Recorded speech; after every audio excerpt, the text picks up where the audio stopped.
যারা হজে যাচ্ছেন নিঃসন্দেহে আপনারা খুব ভাগ্যবান মানুষ।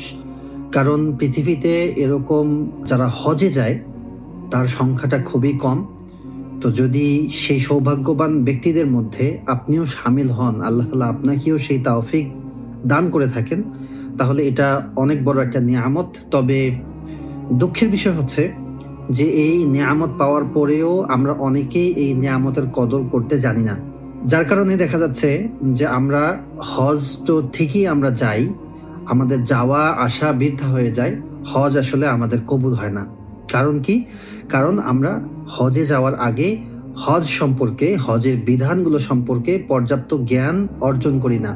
পর্যাপ্ত জ্ঞান অর্জন না করার কারণে দেখা যাচ্ছে যে হজে যাওয়ার পর যেই বিধানটা, যেই হুকুমটা যেভাবে পালন করা দরকার ঠিক সেভাবে আমরা পালন না করার কারণে আমাদের আসলে এই সমস্যার সম্মুখীন হতে হয়।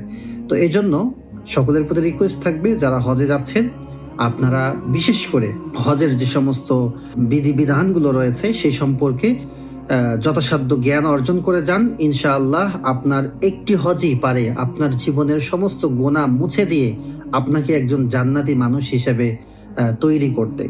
তো আসুন আমরা চেষ্টা করি হজ সম্পর্কে জানার। আল্লাহ পাক রব্বুল আলামিন সকলের হজগুলি কবুল করুন। আল্লাহুম্মা আমিন।